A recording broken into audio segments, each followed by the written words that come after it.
छत्रपती संभाजीनगर पश्चिम मतदारसंघातून विधानसभा निवडणूक लढवलेला संदीप शिरसाट आणि याच्यासोबत 10 ते 15 जणांनी एका बिल्डर आणि त्याच्या साथीदाराचं अपहरण करून डांबून ठेवलंय। तसेच दोघांनाही पट्ट्याने मारहाण करत बंदुकीचा धाक दाखवत जीवे मारण्याची धमकी दिली। विशेष म्हणजे शिरसाट यांचा भाऊ पोलीस कर्मचारी असून तो देखील यामध्ये सहभागी होता।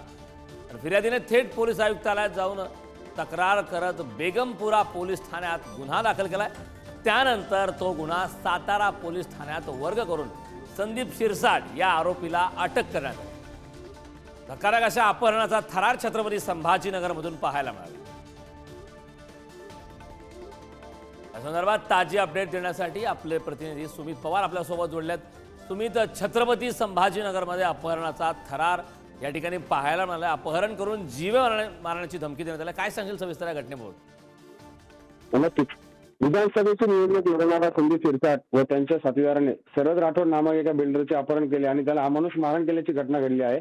राठोड यांच्या सहकार्याला देखील या टोळीने मारहाण केली। या घटनेमुळे छत्रपती संभाजीनगरातील गुंडगिरीचा धुमाकूळ पुन्हा एकदा समोर आला आहे। मसाजोग येथील सरपंच सदस्य प्रकरणाची आठवण करून देणारा हा घटना अशीच घटना ही म्हणावी लागेल। जवळपास अर्धा ते पाऊण तास रॉड, केबल आणि पट्ट्याने आणि लाथाबुक्क्यांनी राठोड यांना मारहाण करण्यात आली। त्यानंतर त्यांना बंदुकीचा धाक दाखवत जीव मारण्याची धमकी देखील देण्यात आली होती।